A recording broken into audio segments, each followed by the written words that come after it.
including Chang and Chang, to build the Donghai University. And this is, I think, a very memorable time when the Chinese architecture really come into reality. And below there's another old gentleman, which is the founder of Cuhk architecture, Kang. Indeed, they are all related, just like the family tree, because Kang was working in IMK's office for some years and teaching in MIT and came to Hong Kong and founded the University of Science, Chinese University. And these fellows actually, they know each other because at that moment, architects, Chinese architects who were educated abroad, particularly in the States, having the same tradition, they want to contribute to the country somehow in different ways.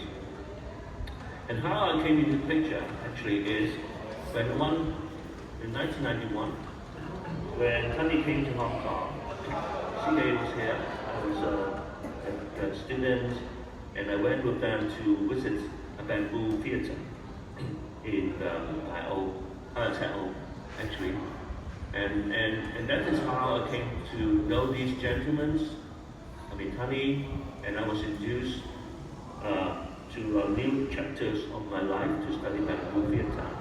And Kang has been keep pushing me to say, okay, this is the vernacular architecture of Hong Kong. And I was also working with K.S. Wong together, and we've been visiting some theaters in Hong Kong and document them and published later. That is how I came into the picture with these gentlemen. And the second traces that I'd like to organize is they left us with pieces of architecture which has an indirect impact to our education here. Firstly, I think I would like to mention IMK's trial and test of how modernism can be applied.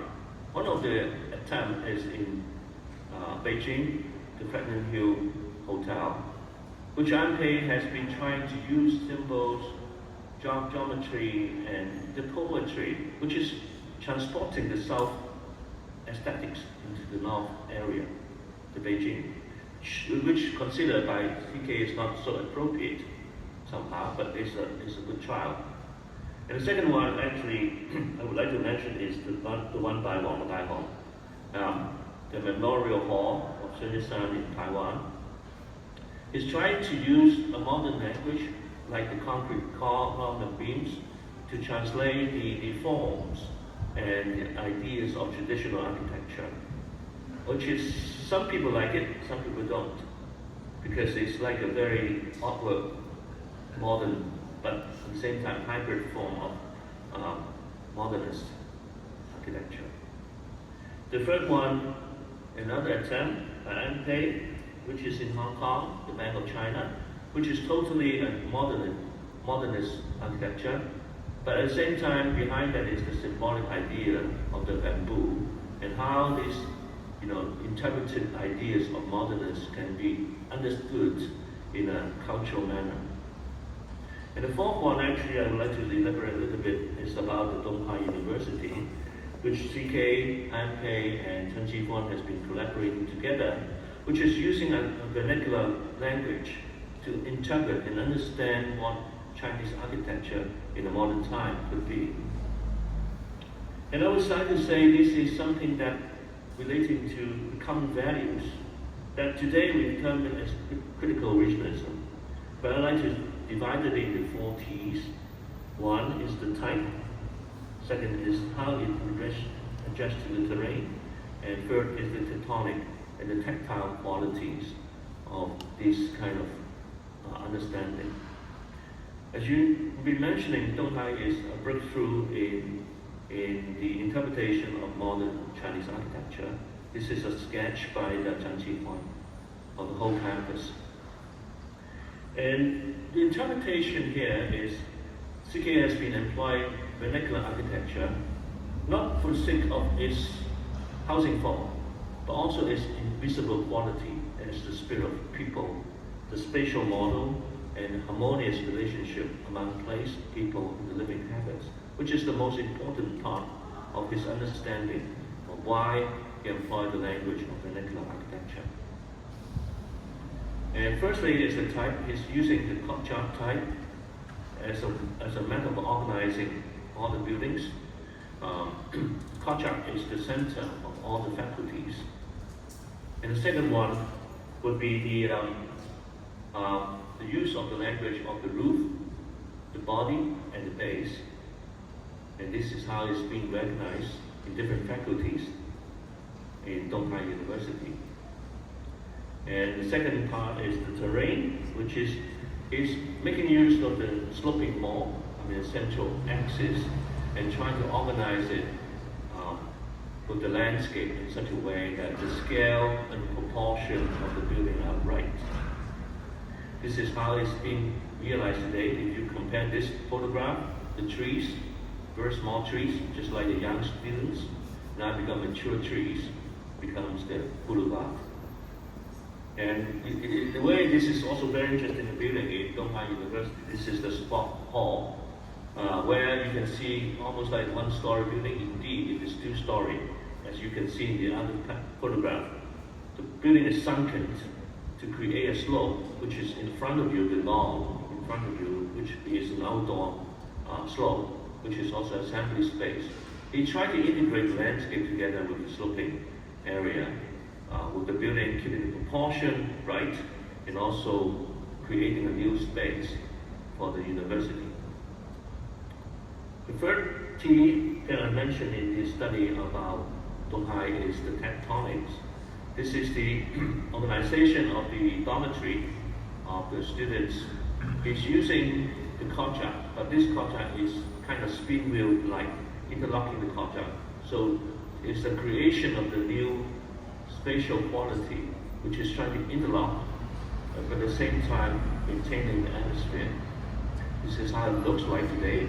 If you look at the details of this building, actually is still very remarkable. And the spatial quality between levels and how we separate and also connect students together with different levels, which is still something that we have to learn from. The fourth aspect about T, the tactile, actually is realized in some of the buildings like this one, the chapels in Donghai University. This is the interior and the exterior tiles of the building. And this is how he employed the tubes, and this interior and exterior. It's almost like a 3D photograph for me. And in the end, the book that we mentioned in the video earlier, I've been contributing a little bit. And something that I still remember, this is a quote from the book, which is very simple. He explained about the weathers in the southern part of China, which is very fundamental, almost like environmental studies, about heat, about the rain, about how we address the fenestration, size, and mode of operation, which is almost like very technical. But at the same time, this is what architecture is about. And I think this is something that we have to admire to the wisdom that CK has been passing on to us. And I'm still admiring this very fundamental, I would call the first principles in architecture. And this is how he looks like in the old age. He has 3 roles, both an architect, educator, and an author. And I incidentally follow his steps. I build buildings, writing books, also teaching students as well. I don't know.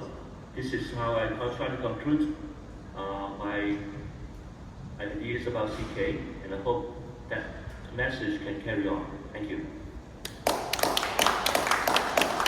Thank you, Wallace, for the lovely sharing. We have a lot of material to work with for this forum.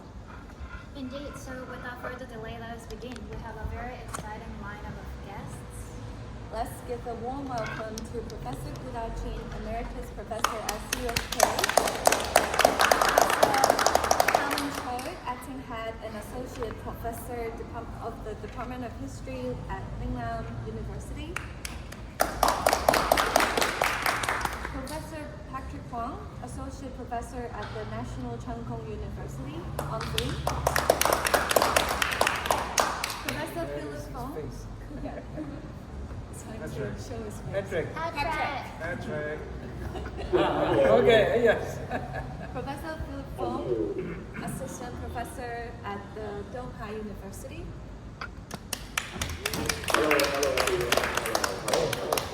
Unfortunately, Professor Peter cannot join us today because of the flu, so let us help him get more soon.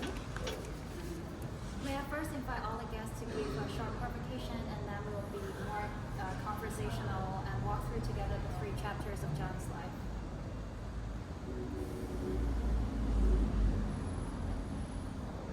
You can start.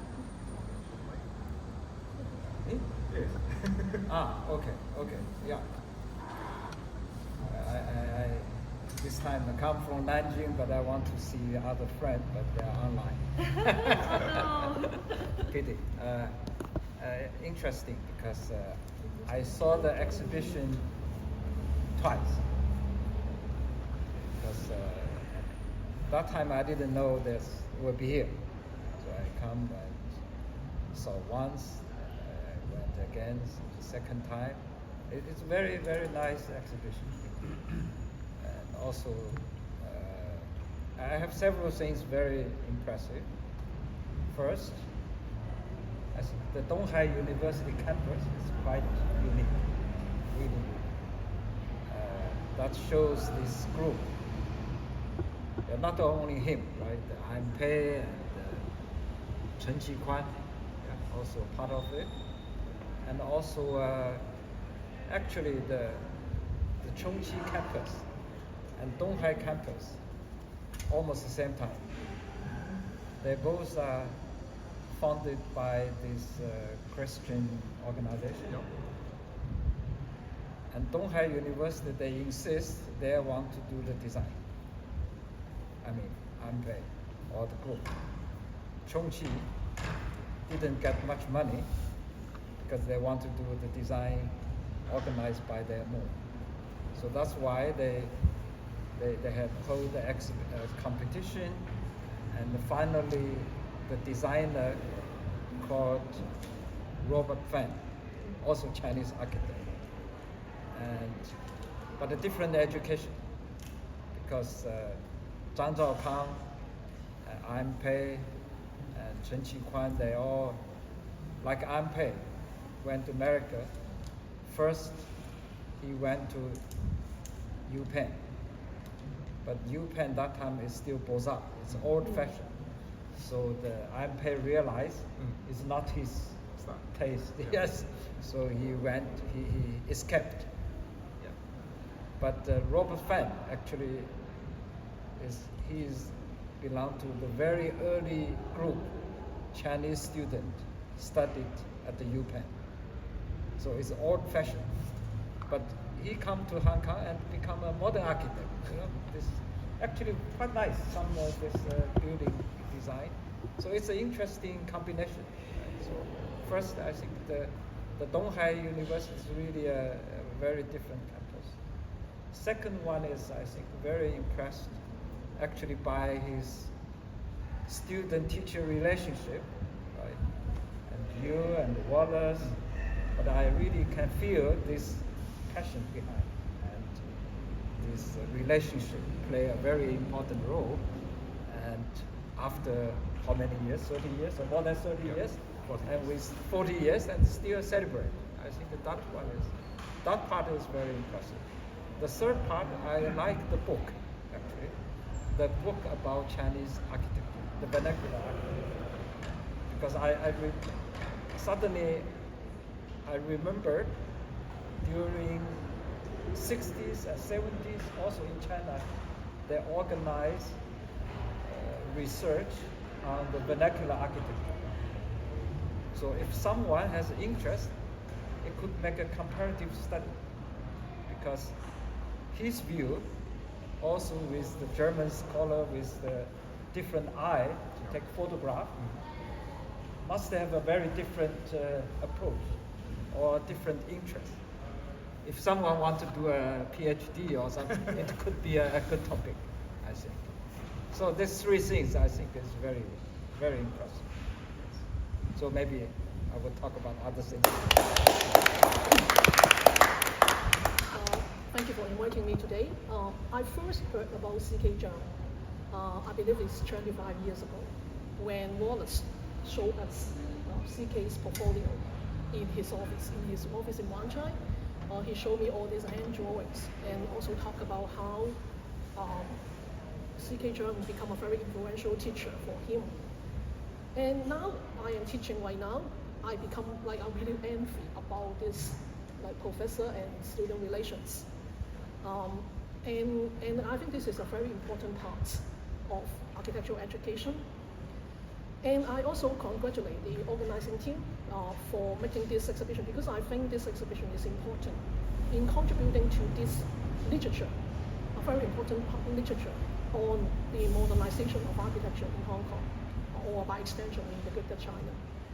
And this effort of modernizing architecture in the Greater China began in the Mingguo period, when several architects, mainly Westerners, started to try to adopt modern materials such as concrete, steel, and then glass, in turning a traditional architectural form into modern building. So their interpretation about the modern Chinese architecture is very literal. And my former professor at Chinese U, Professor Jeffrey Cody, was one of the experts who discussed this part, this beginning of the effort in modernizing Chinese architecture. And then we have the second generations, as mentioned by Professor Gu, like Robert Fan, Liang Qingbao, or Chui Gingzhen, all these, who happened, like many of them happened to come to Hong Kong. And Professor Gu was one of the pioneers that started all this research about this group of architects. And I think CK Chang and also IMK contribute to another groups, which I think the important thing is that they bring a cultural dialogue, because they widely practice in different places in the Chinese society, in Taiwan, in Hong Kong, and in mainland. And I think this part, and also in Hong Kong, and I think this part of cultural dialogue in the making of modern architecture is a very important part. And this is also the part that is currently being ignored. And I really hope that this exhibition could serve as a starting point. A few years ago in NUS, in the National University of Singapore, they organized a symposium called Non-West Modernism and Non-West Modern Architecture. And the organizer tried to argue that modern architecture in the non-West context, in Latin America, in Asia, they are not a pure imitation of Western architecture or the Western modernization that is developed in Europe and also in the States. And rather, each place has its own path of modernization. And the organizer urged like scholars or architects to try to claim this modernist path. And unfortunately, in that symposium, no one is representing Hong Kong, which is a pity. But I believe it is important to research and also study our own modernist path. I believe it is important because for our generation, modernism is our heritage. It's not the traditional architecture or classical Western architecture. It's the modern architecture that is our own heritage. Thank you.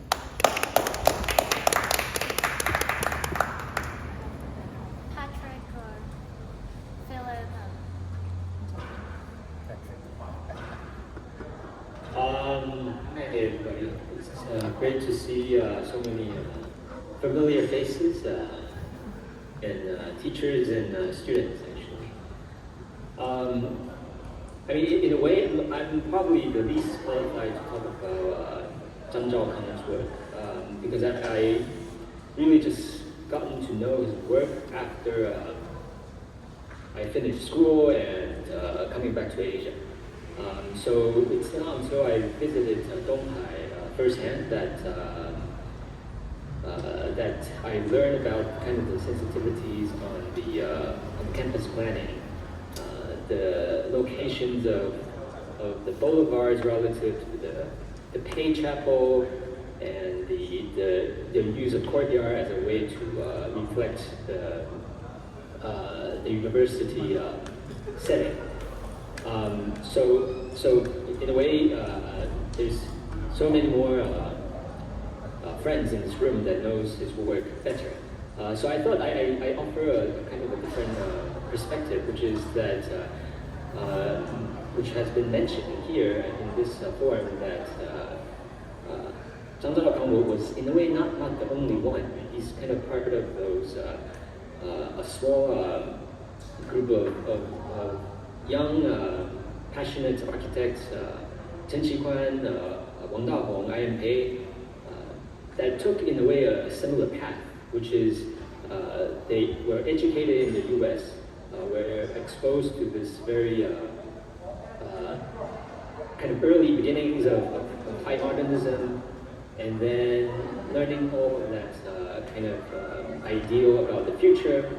But at the same time, they are kind of reflecting their identity, their kind of heritage of how to mix this very forward-looking kind of vision, combining that with their own kind of background and experiences. So I think that part is in a way so fascinating, and that between the four of them, they have, in my kind of understanding, different degrees of, let's say, success, right? But all had the same kind of struggle in trying to find the Chinese-ness, right? In situating their practice. And then, so that's quite interesting. The other thing that I thought was, that I shared here is that, I don't know how many of you might know this, but at the end of the 19th century, in the US, there was actually the Chinese Exclusion Act, which was between 1882 to 1943. So that was a period where there was actually a legislation that prevented immigrations from China. So that's kind of at the end of that, that's where these four young architects were studying US, and then overcoming that struggle. And that resilience, I think, is something that our students can learn from, and we as teachers can also learn from, the perseverance and so on. So that's sort of something I thought I would offer to the audience here.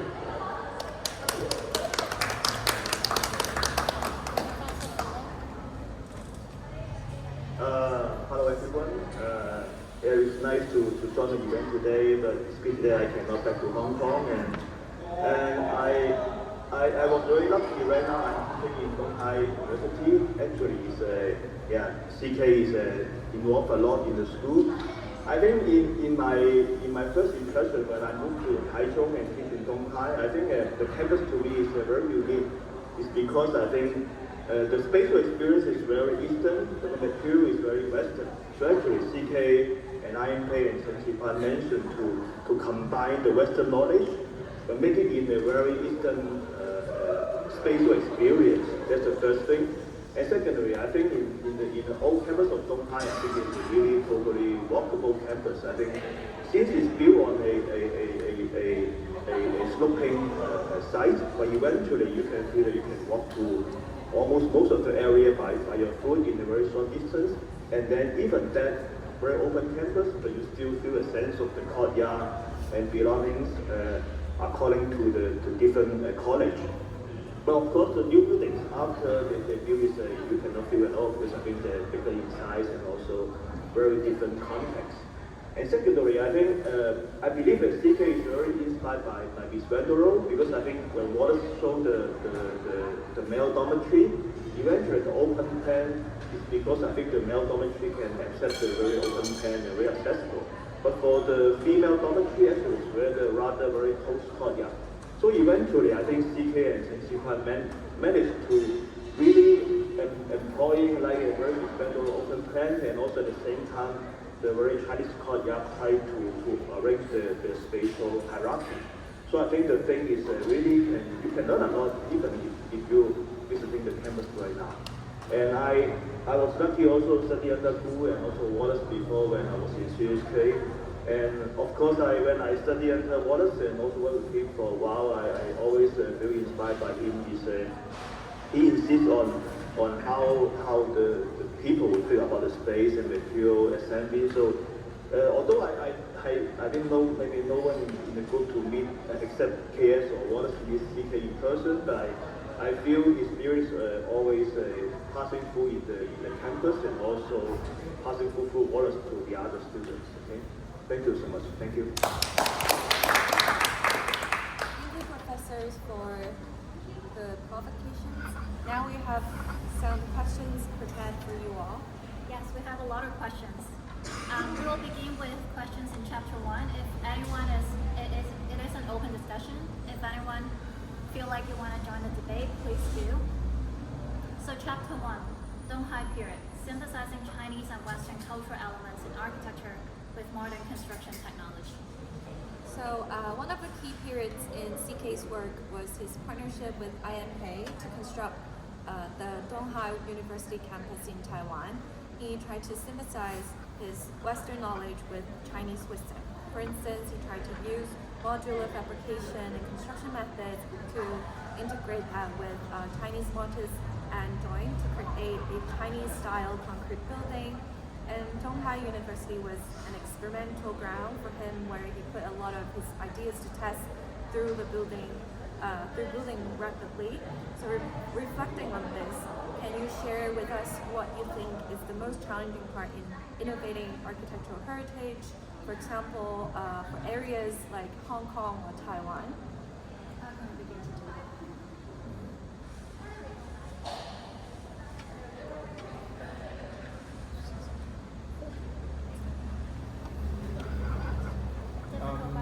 Okay, a good question. Not directly responding to Donghai University, but the attempt reminded me of my practice when I was younger. I think at different time that architects had to capture the best technology or potential technology. For instance, when I was younger working on a green public housing estate in Hong Kong, we try to understand the local technologies available and push it to the edge so that we can, on one hand, make the best use of technology available at that time to make the project better. At the same time, that through that attempt, we can nurture the technological development in that city that can help to further advance the architecture of the city at that time. So that reminds me that, for instance, when CK worked on that, we tried to work on the prefabrication and modular construction that could be one of the advanced attempts at that time at Taiwan. And then it made not only contributing to its own project, but also the wider context.